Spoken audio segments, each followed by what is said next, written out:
From director Sean McNamara comes Soul on Fire, based on a true story. They said you had no chance, but here you are. Starring Joel Courtney, John Corbett, Stephanie Shostak, Macy McLean, with Devon Franklin and William H. Macy. If you focus exactly on loving the life that you're living right now, and not the life that you think you could have had or should have had, that's the whole deal right there. Soul on Fire. Rated PG. Parental guidance suggested. In theaters this Friday. For tickets, go to soulonfiremovie.com. Soul on Fire. The world is becoming increasingly proficient at telling stories that deny God. As such, we need Thinking Christian to become as natural as breathing. Welcome to the Thinking Christian podcast. I'm Dr. James Spencer. Through calm, thoughtful, theological discussions, Thinking Christian highlights the ways God is working in the world and questions the underlying social, cultural, and political assumptions that hinder Christians from becoming more like Christ. Now, on to today's episode of Thinking Christian. Hey everyone, welcome to this episode of Thinking Christian. I'm Dr. James Spencer, and I'm joined today by doctors Gregg, Quiggle, and Jerry Root. And we're going to be discussing not only a trip that they're taking coming up, a study tour that they're going to be doing, but we're also going to talk a little bit about the Reformation, the English Reformation, as well as C.S. Lewis. So welcome, guys. It's great to have you on the podcast. Thanks for having us on. Yeah. So, Gregg, why don't I start with you? Give us a little bit of information on the tour that you're going to be taking, what that's going to look like, all those kind of things. Well, it's in May, May the 23rd to June the 1st, this coming May. And it's an opportunity for you to spend some time in London and Oxford. We're going to look at the English Reformation. So we'll do some things relative to that. And then we'll also look at John Wesley, help you understand the importance of Wesley and his impact on the English-speaking world. And then from there, we will shift to figures like George Mueller. Some of you may be familiar with Mueller's work, friend of Spurgeon and Dwight Moody. And then we'll move on to end by looking at C.S. Lewis and a little bit at J.R.R. Tolkien. And Jerry and I have done this before. It's a lot of fun. I think it's an opportunity for you to get a chance to see a lot of things. Jerry and I spend a lot of time interacting with you both formally and informally. So we really enjoy not only getting a chance to meet people and show them things, but it's kind of a way for us to talk about ideas with people. And we really think that a lot of these things have real currency as it relates to our lives today. So this isn't just some sort of academic stuff that happened a long time ago. We think this connects to the kind of issues that we face today. And the things we see generate lots of discussion on the bus when we go from place to place. And we have time then to go deeper with the different ones who have questions. It's a lot of fun. Yeah, one of the things that we do that's probably different than some tours is we try to have dinners together virtually every night. And as part of that, we have time for short lectures and question and answers. So you have ample opportunity to talk to us about what you saw, to sort of debrief and ask questions and process. A lot of these tours, it's kind of like trying to drink out of a fire hose, and you don't have opportunities to process, what was that? Are we in Belgium? What day of the week is it? So we try to give people opportunities to process and ask so they can really sort of react with what they're seeing and think about it. Yeah. Well, if I can give a little testimony, I've been on these tours with you. I haven't been on one with Jerry, but I've definitely been on them with Gregg and then Mike McDuffie. And they're some of my favorite memories. Even just like the little weekend trip we took from, I was teaching over in Ireland. Gregg and Michael gave me a private tour of Germany. Amazing. And it's exactly what they're describing. There's a lot of discussion that happens. You're at a site. You're not just getting the regular old tour. You're able to ask questions, go deeper, really get some questions answered. And so I just encourage everybody, if you're looking for something to do in May, when do they need to be signed up? The sooner, the better. The sooner, the better. Yeah. So sign up. The sooner is better. Yes, I think you are going to have information available. There's a website, people can sign up, and there is a discount for early bird signers. So we would encourage you to, we know God's will for your life. You may not be aware of this, but we have prayed extensively about this. And we know. Yeah, we know. This worked for a guy named William Farrell getting John Calvin to stay in Geneva. I just got back from a Swiss tour. So yeah, we really believe in these things, and we think we really think they're valuable. Yeah. Where did you teach in Belfast? I was only in Belfast very quickly. It was a small Bible college, and I can't remember the name of it right offhand. Belfast Bible College. Yeah, so I was there, and then we moved fairly, like it was only there maybe 1 or 2 days, and then we drove down to Greystones in Ireland, right on the Irish Sea, which was just a sleepy little town, one of the coolest places I've ever been in my life, a little Irish town on the Irish Sea. So YWCA, that's where Moody had their summer. Yeah, really fantastic times there. So Moody would go to Ireland and have his summer programs. Oh. Yep. See the things you're going to learn on this tour? It's amazing. That's right. Well, let's start, because I mean, when I think about the English Reformation, I realize and am humbled by how little I know about it. I am a German Reformation guy. Luther I'm familiar with. I've been to Germany multiple times, but the English Reformation is something I'm not sure I have a lot of context for. So why don't we dive in there and talk a little bit about the English Reformation, what its significance was, who was involved, what was going on there. Okay. How about if I do that, since you're the C.S. Lewis guy? Okay, but Lewis talked about it. He probably knows a lot more than I do, but he's not here, so I will, in his stead, I will try to. It's messy, and there are two things going on there, and it's at multiple levels. You have a political piece, and you have a theological piece. And the political piece has to do with the Tudor family and the establishment of the Tudor dynasty, or as they say, rather, dynasty. And the short version is the Tudor family had established themselves. Henry VII, and the older son who was supposed to take over actually died, so it fell to Henry VIII to take over. And Henry told his boy, whatever you do, you have to have a son.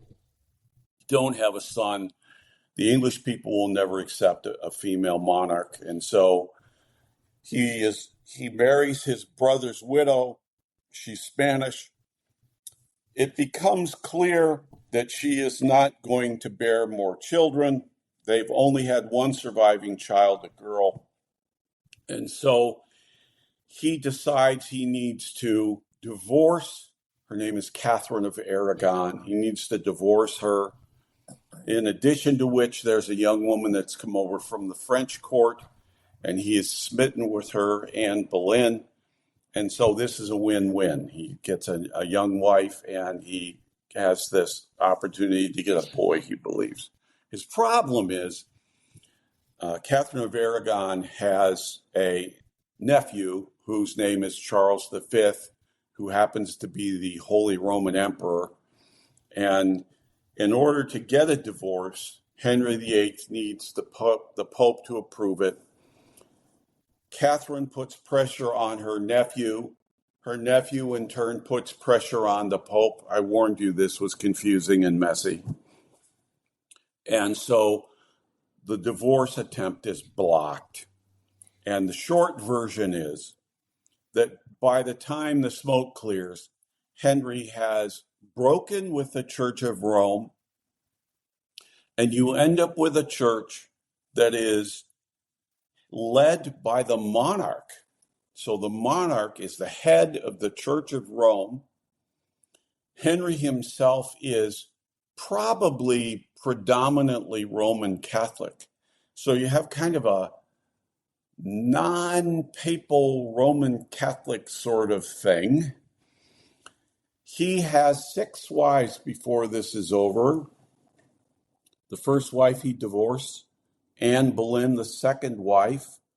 She does not have a male child. Her only surviving child is a girl. He eventually beheads her. Then he marries Jane Seymour. Jane Seymour does have a boy, but dies shortly after birth, Edward. Then he is briefly married to a Protestant German woman, Anne of Cleves. The stories abound about exactly what happens. The short version is he doesn't like her for whatever reason, so shortly after she arrives, he sends her off to a convent and says, "Nice to know you." Divorces her, marries Catherine Howard, a young woman who's Roman Catholic, who is very gregarious, interested in younger men. There are probably affairs. She is divorced, and then he marries an older woman for companionship, Catherine Parr. So divorced, beheaded, died, divorced, beheaded, survives. After all this, we have a boy. He's a Protestant, Edward VI. When Henry dies, Edward VI takes over. England is Catholic or Protestant briefly. Edward has tuberculosis, probably he dies. And then his half-sister Mary becomes queen. She's Roman Catholic. England goes Roman Catholic again. She marries the King of Spain. She dies. Then the third child of Henry, Elizabeth, is a Protestant. England becomes Protestant again. She puts in place called the Elizabethan settlement. It's kind of a midway Protestant thing. She dies without marrying, and they go up to Scotland. There's a relative up there, Jimmy Stewart. He has just finished shooting It's a Wonderful Life. So he's free now. So he comes down and he becomes James the First, and the story goes on. But you can see there's convolutions, stuff's going on out here. On the bottom level, there's theological stuff going on, and important theological stuff. And I'll make this short. There's really three theological ideas that are going on underneath all the political stuff. From director Sean McNamara comes Soul on Fire, based on a true story. They said you had no chance, but here you are. Starring Joel Courtney, John Corbett, Stephanie Shostak, Macy McLean, with Devon Franklin and William H. Macy. If you focus exactly on loving the life that you're living right now, and not the life that you think you could have had or should have had, that's the whole deal right there. Soul on Fire, rated PG. Parental guidance suggested. In theaters this Friday. For tickets, go to soulonfiremovie.com. Soul on fire. Americans have a big healthcare problem. Over 100 million U.S. citizens carry medical debt, but that's not the whole story. With health insurance, your out-of-pocket and monthly costs are way too high. You get surprise bills, denied claims, and poor customer service. That's a serious burden. As Christians, we don't have to pay for a broken system. Christian Healthcare Ministries is an alternative to health insurance at half the cost. You can enroll at any time and join a proven, faith-based solution that's both reliable and affordable.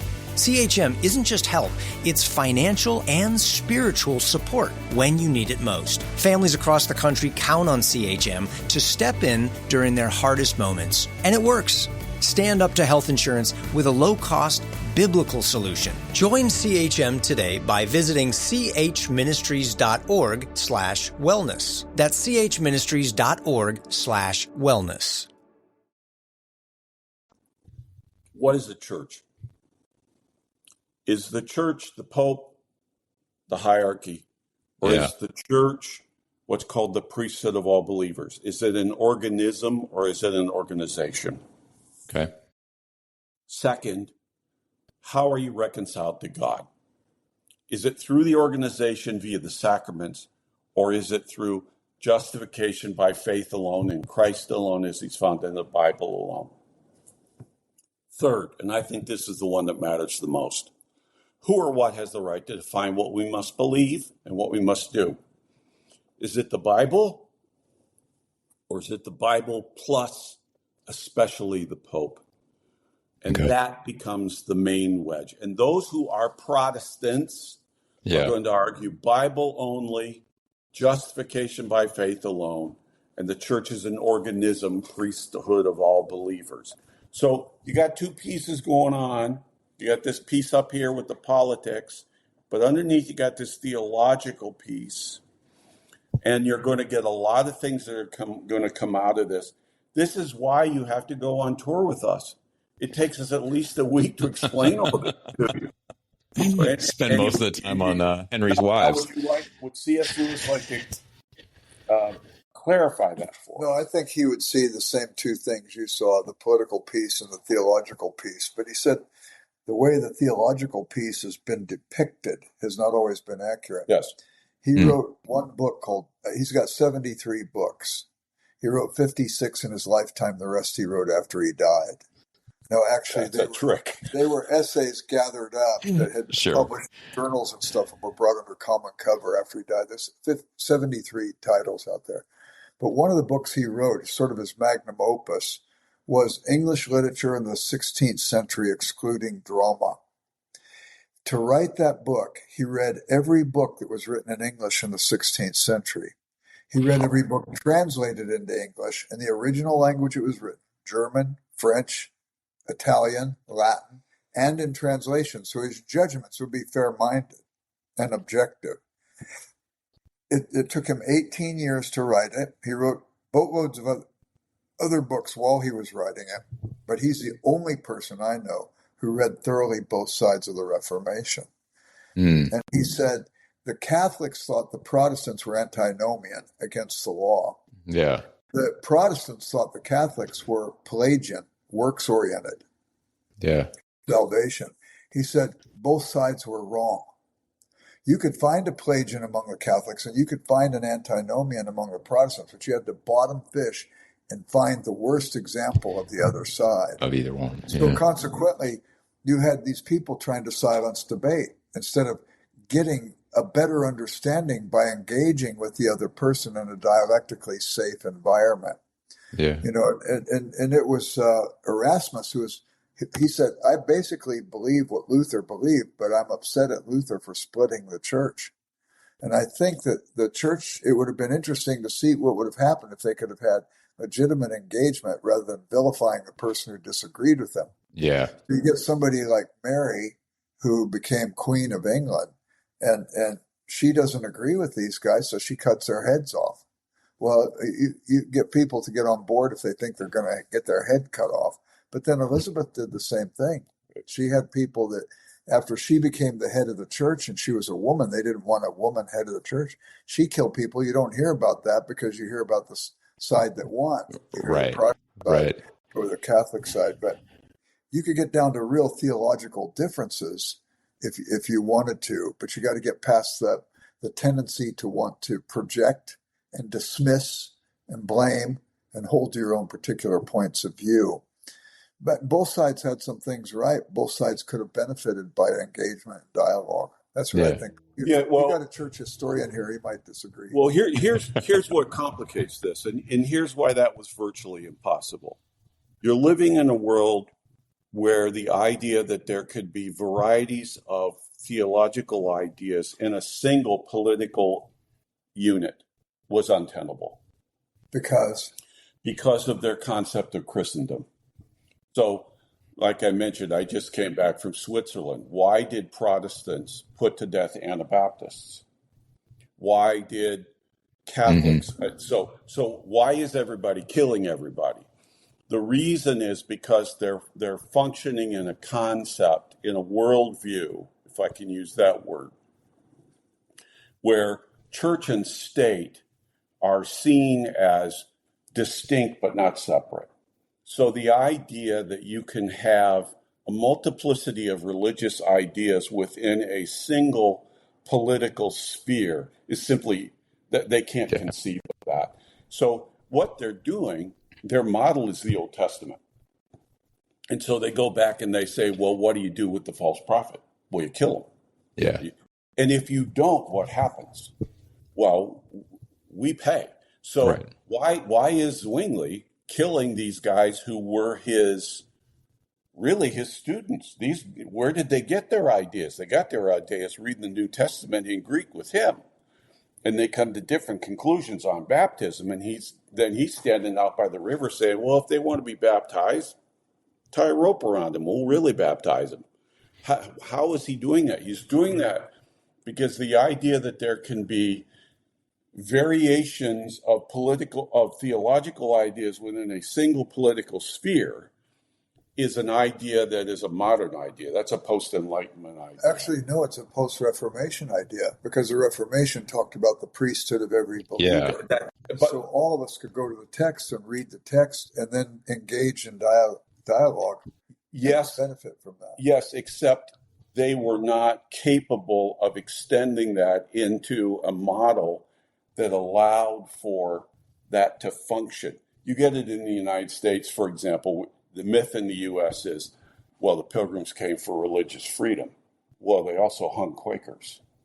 So, I'm a Quaker. Yeah. So, no, they came here to practice it the way they wanted to.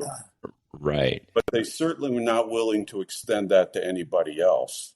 So the idea of toleration, when that's the framework, then the notion that you're going to have debates on these theological issues without them being matters of life and death, which seems ridiculous to us, is as ridiculous to them, because the way they're framing things is, and the other thing you have to put in all of this is, look, 40% of the infants are dead before they reach the age of 10. The plague is going through. In Geneva, when Zwingli is there, 25% of the population dies from the Black Plague. Well, why? Well, the simple answer is God's mad. You walk into church and what's carved in stone over the door in these things, the Last Judgment. So death and the anger of God and Jesus as the judge, and what brings forth God's anger?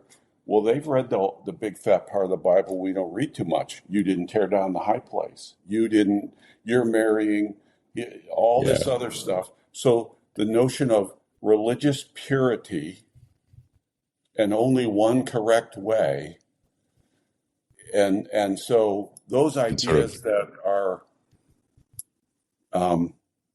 really dear to us as Americans, the right of the liberty of conscience. And I think it has its roots in the Reformation.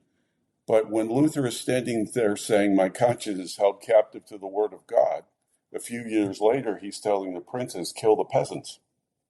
No, I'm not going to extend them the same thing. Yeah. So because they don't have a framework yet where there can actually be a state where there can be multiple interpretations of the same text functioning together. Yeah, it's interesting. So let me just circle back to a few things that I think you said there and ask some questions about them. So number one, it feels like there's this sort of tension, and I think I'm articulating this right. There's a tension between the hierarchical structure, the political side of this, where it needs to, in some way, shape, or form, we could say control, but that seems more pejorative. We might say protect the theological grid and thus protect society, right? Yeah. So this whole political container that we're working with is, in part at least, designed to maintain societal order and, on some level, appease God. Yes, because God gave them the sword. Yeah. It's their responsibility to use the sword to coerce not only moral behavior, but theological orthodoxy. Yeah. And that's where we would jump off. Sorry, go ahead, Jerry. Eventually the thing changes, so where that rigidity sort of softens. Yeah. So what is it to provoke the change? You get people who are revival preachers, right? You get back to John Wesley, maybe, and you're talking 150 years after the English Reformation. Yeah, it's going to start through. So you get something like the Edict of Nantes in 1598. I'm working without a net here, where they suddenly say to Protestants, France has a problem. Their next king in line is a Protestant. Now what do we do? And he cuts a deal. this is the famous Paris is worth a mass. So he says, I'll make a deal. I will become a Catholic, but you need to tolerate these people, these Huguenots. Protestants, yeah. Well, not that long later, here comes Louis the 14th, I think it is. I'm mixing up my Louis.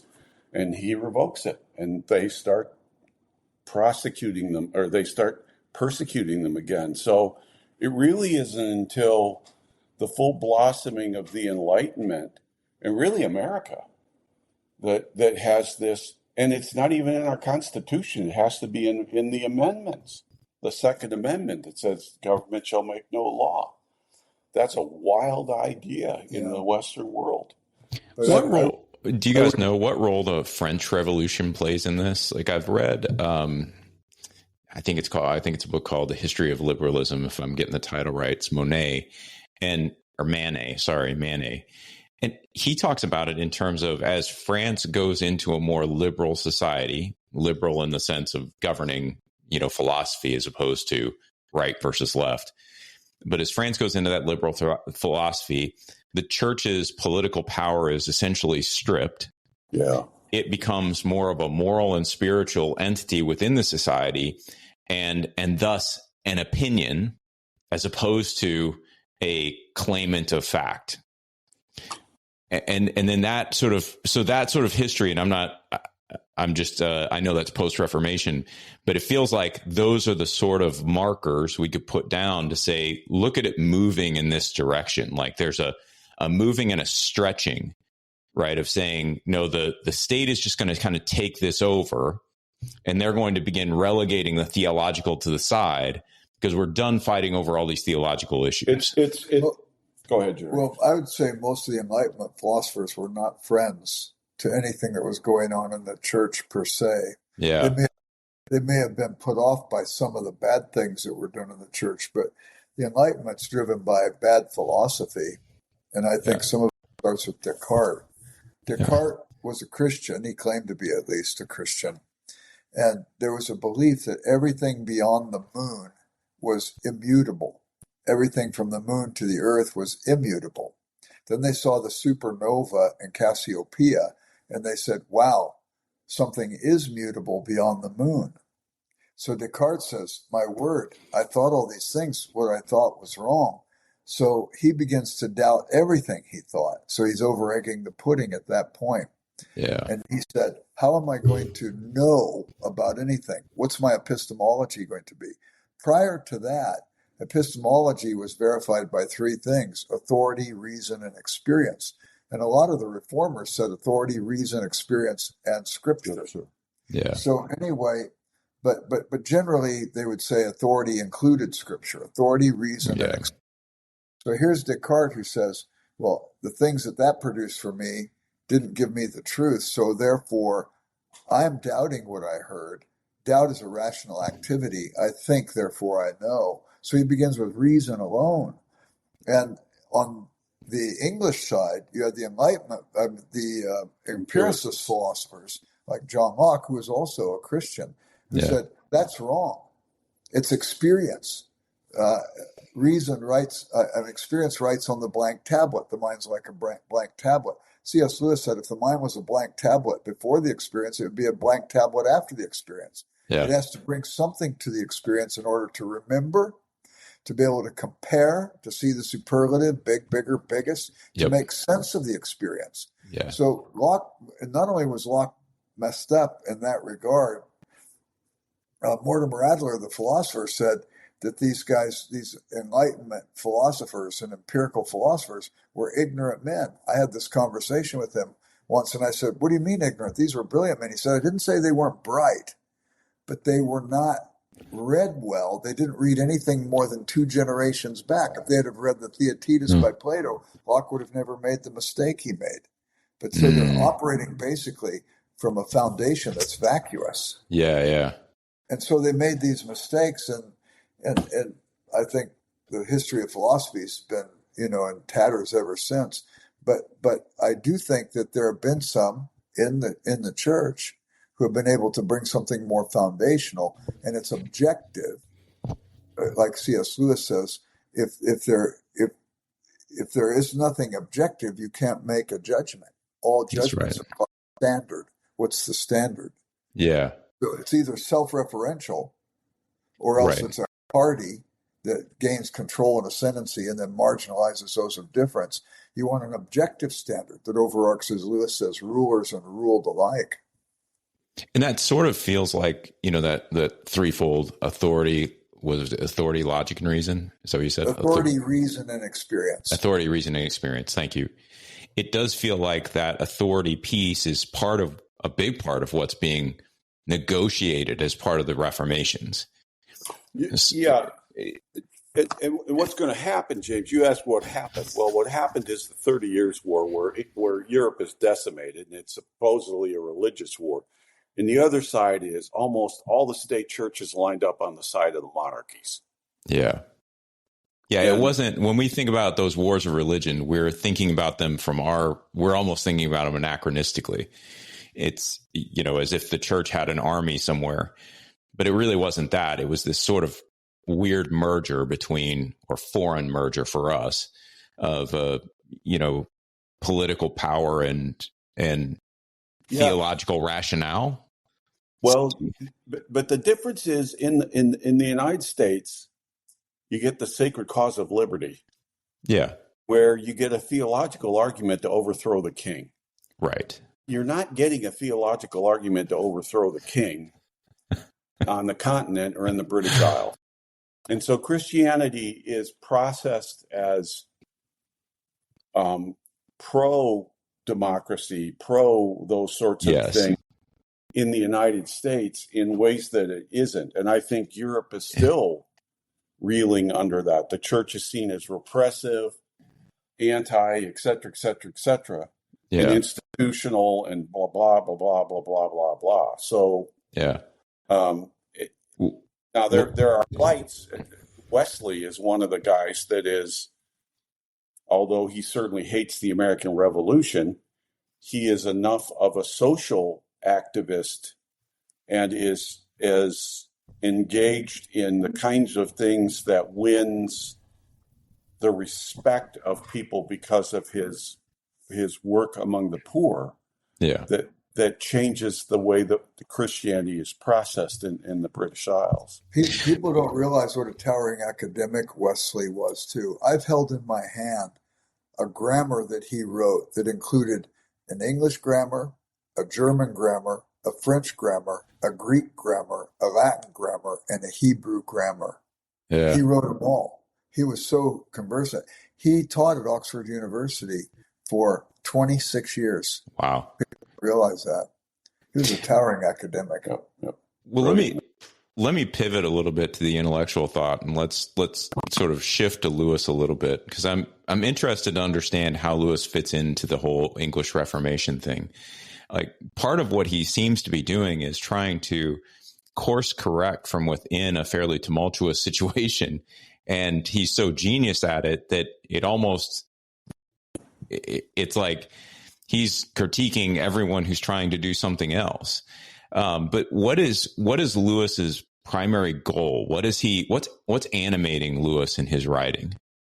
I think two things. One, his concern for truth.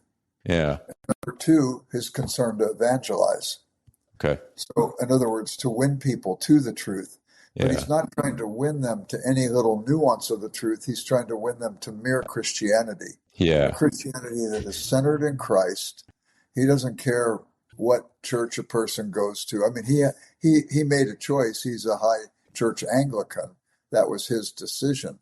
But he wasn't trying to coerce people to one or the other. He wants to win them to Jesus. And I think that this was true with virtually everything he did on his evangelistic side. He said, most of my books are evangelistic. And he meant even his literary critical works. Yeah. And he defined it by saying it this way: we don't need more books by Christians about Christianity. We need more books by Christians about other subjects with their Christianity late, so that all of a sudden we have a view that incorporates all of life. He said once, I believe in Christianity as I believe the sun has risen. not only because I see it, but because by it I see everything else. So he's a really faith-integrated liberal arts kind of guy. Yeah. And I think you could lead a person to Christ from virtually all of his books. Yeah. Even his pre-Christian books have some semblance of a man who's longing and groping for something. Where's his longing going to take him? Eventually his longing took him to Jesus. But he did what he called his hot gospeling. He started the Oxford Socratic Club at Oxford University, where they would have a debate where a non-Christian would read a paper one week and the Christian would respond. The next week, a Christian would read a paper and a non-Christian would respond.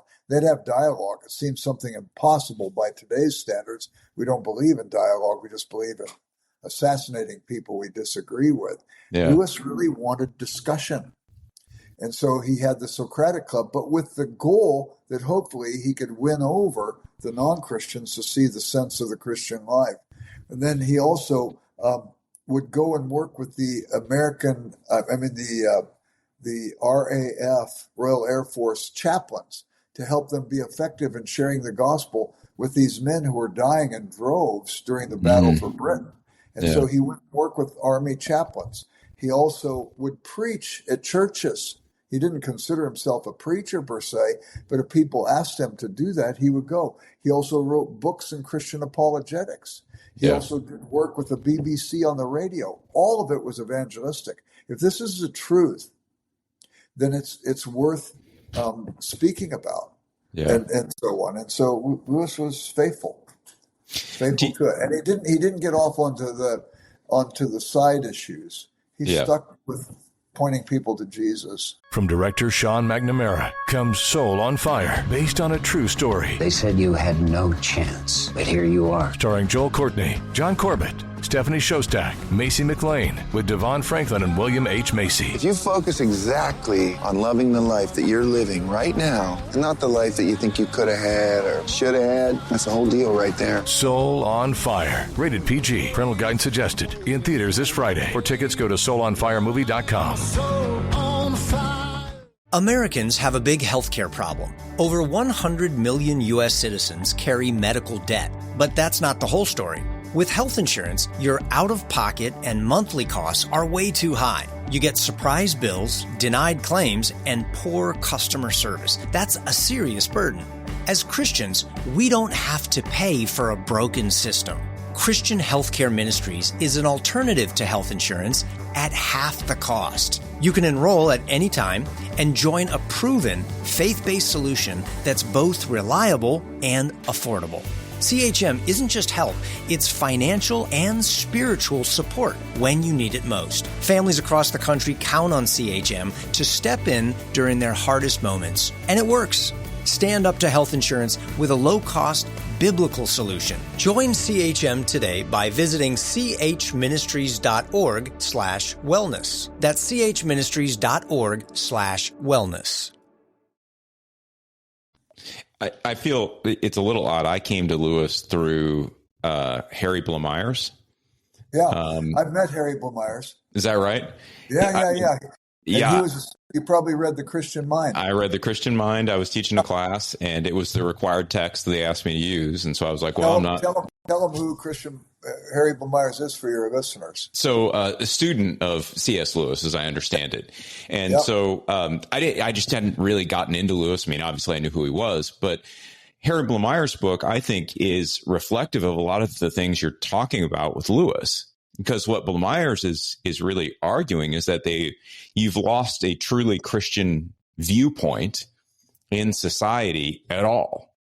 And so anytime that Christianity is brought into anytime Christians are engaging in some sort of argument, they're really arguing, I might say, like from within the box, as opposed to outside the box, from a Christianized logic, maybe, but not really with a Christian mind as he was looking for it, a truly Christian perspective. And so I think, your comment, like part of the reason you couldn't see a Christian debating a non-Christian, in a reasonable way, in the same way that C.S. Lewis set it up in the Socratic sessions, partially because we just don't have it anymore. We don't have Christians who could argue it in the same way that maybe it was happening back then.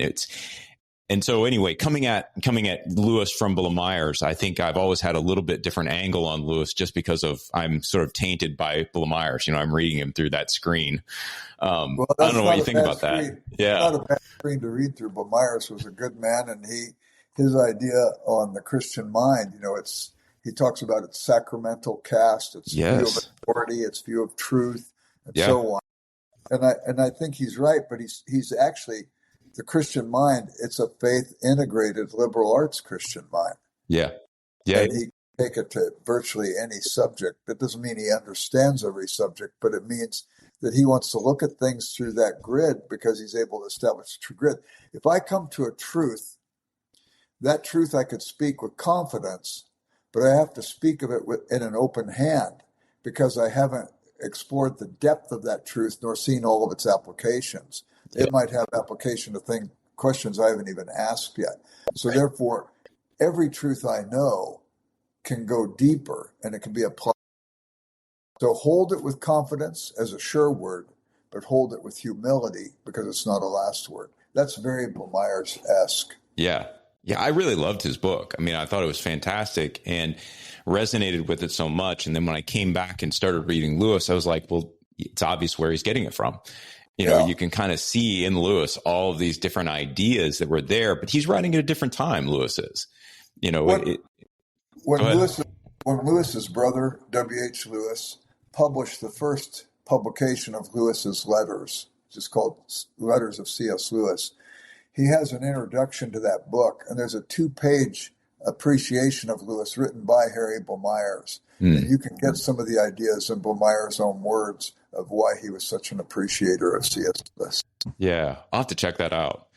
Yeah. But anyway, when we think about, like, if we situate Lewis, is just so I can understand it and so listeners can understand it, where is Lewis in relation to the English Reformation? Is he in the heart of it, or is he after the English Reformation and all of these sort of dynamics are still sort of going on? It feels very unsettled. I think I guess I had the impression of England as it was, they at some point got to the Anglican Church and that was just kind of it.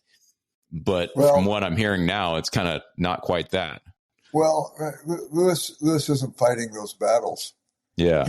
He's engaged with something different. The Reformation has been settled. And in England, you had the Church of England. Yeah. So they had a state church and so on. And I don't think Lewis is even engaged in those battles. I think he's trying to awaken the Christians in that state church to something that's significant. Okay. Jesus matters. And if you learn about Jesus and what he did for you at the cross, it will be transformative. Yeah. And if it's so transformative, you need to bear the weight of glory. He preaches a sermon called The Weight of Glory. He says, there are no ordinary people. You've never met a mere mortal. Every person you meet will either one day be an everlasting horror or an everlasting glory. And the weight of glory is that we need to bear responsibility for those around us so that we would make Christ known to them. So is that a Reformation issue? Maybe, because he wants to see the reformation of the heart. Is it a historically Reformation issue because it's rooted necessarily in the ongoing work that was done back in the 1500s? No. Yeah. Okay. Yeah. Lewis is a 20th century figure shaped by World War I and the events between it and World War II.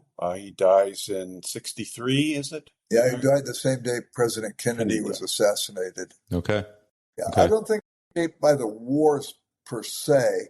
I would say that the work that he did was shaped by that historic context. Yeah, fair. But his views are shaped by Scripture. They're shaped by his concern for truth, and he was a student of that.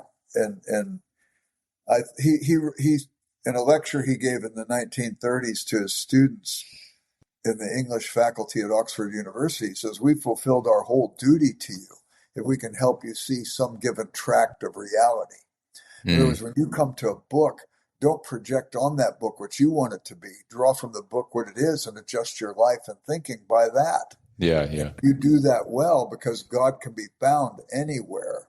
Yeah. Then we think that will begin to shape your mind and heart in a way where you will discover the demonstrations of God's presence in the world about us. And I think Lewis was pretty confident that those things can be discovered if you just remove the prejudices from people and help them to see with an objective eye. Let me throw you guys a curveball, because this is something I've been thinking about, and we've been batting around these words. We talked before the podcast about, defining our terms. So I want to just throw this out there. Reality, truth. It seems to me that these are slightly different things. And I'm wondering if you have any insight, Jerry, from like C.S. Lewis's writing. Does he differentiate reality from truth in some way that would be intelligible for us? Yes. First off, Lewis was an objectivist, and he believed there were objects that are out there, whether they be empirical objects that you can see and touch, tangible things, or they're objects of thought, set apart by definition so that you can think about them as an object. Okay. And that's reality. Truth is not reality. There are objects and there are subjects, people who are thinkers, knowers. So truth is not reality. Truth is what I think about reality when I think accurately about it. This is a mug. The statement is confirmed by the fact that there's a reality that supports the claim. This is an elephant. That's falsified by the fact that though elephants exist, this is not one. Yeah. In Greek, you have the word symbol. Yeah. And it comes from two Greek words, soon, with, and balein, to cast. I cast two things together. A word for this. The word initially is arbitrary. I could call it a Gesortenblatt. But if I want to have language, if I want to have communication, if I want to have community and culture, I can't make it arbitrary anymore, so that what I say could be understood. We live in a day where you could be any pronoun you want. You could be any gender you want. In other words, language has divorced itself from reality. Yeah. Lewis writes about it in his book, The Abolition of Man. It's so present. It's happening right now. Yeah. That man dies as a result of his movement away from an understanding of reality and truth in speaking about that reality. And he depicts it in one of his novels, one of the space novels, That Hideous Strength. Yeah. The whole book ends in a Tower of Babel. Everybody is anarchistic when it comes to words, anarchistic when it comes to thought, no longer rooted in reality. This, for Lewis, was essential to any kind of robust thinking and dialogue. So reality, I think, just so I can summarize a piece of that, reality is what's out there, whether that's an actual physical thing or a concept that can be mapped out. And truth can be defined. And truth is how we align to that reality. When what I think is accurate with the reality, then I have truth. But again, the reality is complex. So this is a mug that's true. But I could then say, but it holds so much volume of liquid. It weighs so. If Aristotle was here, he would say it has a formal cause. It has a material cause. It has an efficient. It has a final cause. It has a molecular structure. We could go on and on and on. Right. And that's a threat to us. That means any truth I know is a gateway to greater wonder and awe as I make discoveries made by God. It's fascinating. I've been reading some work. James Gibson, ecological theory of visual perception, and he kind of talks about that. So you look at the mug, and we just think of it as a solitary mug. It's the thing I'm holding that I drink out of, right? But he says within that mug, there's a bigger context and a smaller context, and the way we talk about it depends on the aspect that we're looking at it from. Are we looking at it as mug as a paradigm for all other mugs, right? Which is the bigger set, or are we talking about it as a mug and the molecular makeup of that mug? And so he's got this fascinating way of describing that. He calls it nesting. But it seems to accord with what Lewis is talking about, because one of the things he talks about is, look, these properties are there, whether we recognize them or not. Yeah. That's right. And so what we're doing as we're starting to recognize reality around us, we're making claims about that reality around us, and those claims could be either verified or falsified. Yes. But the key is, though, you can have a sure word. You can have a sure word. Yeah, 100%. But because you can't get to the bottom of it, we realize that our thinking will always need to be dynamic, not static. Yeah. So there will be change that will be necessary, and I need to think through what kind of change is necessary. Is it a change of kind? Yes. So what I thought before needs to be scrapped, and I need to think of something that's more fundamentally sound. Yeah. Or is it a change of degree? Trees are changing all the time by adding rings. It's a change of degree, not a change of kind. But I can go chop the tree down and build a table out of it. That's a change of kind. And to be able to discern what kind of change are we talking about in any given situation. That's, again, to talk about the truth of change, I need to define my terms so I don't get off track. Yeah. Very interesting. Well, Lewis is a fascinating figure. I mean, we could have done this whole episode on Lewis. We probably could have done the whole episode on English Reformation. But what I hope this gives folks is just a flavor of the sort of conversation they can have when they go on this trip with you two guys. I mean, that is true. There's a reality there's a reality to that we have awesome sufficiently reality. Scoped out. It's a mind-blowing reality. You'll leave worshiping every day on that tour. It's true, though. It happens. Yeah, we will go to Lewis's home. We will see college. Henry VIII's palace. We will Westminster Abbey, St. Paul's. Yeah, we'll see it all, man. Well, I think people will definitely have a good time. We'll put a link. I assume you have a link that people can sign up, consider the tour, or sign up. That'll be in the show notes. And I just encourage you to go check this out, everybody. Gregg and I are actually going to Germany here in, 3-4 weeks, something like that. I kind of lose count. But we're going to be over in Germany doing a tour. And so it'll be the first one I'm kind of teaching on. But that'll be a lot of fun. And I'm sure this one in England, English Reformation, C.S. Lewis, all these different folks. I mean, we didn't even touch Moody and some of those other characters you talked about. So there's so much richness there. Just encourage people to check out the tour and enjoy hanging out with these two guys. So appreciate you all being here. Thanks so much for coming on. James. Thanks for letting us be here. Yeah, absolutely. Okay, we'll call it a day there, and we'll catch everybody on the next episode of Thinking Christian. Take care, everybody. Just want to take a second to thank the team at Life Audio for their partnership with us on the Thinking Christian podcast. If you go to lifeaudio.com, you'll find dozens of other faith-centered podcasts in their network. They've got shows about prayer, Bible study, parenting, and more. At Thrivent, planning your finances is bigger than money. It's a way to support the people, causes, and community you love. Because helping you put your faith into action is at the heart of what we do. Thrivent, where money means more. Connect with us at Thrivent.com.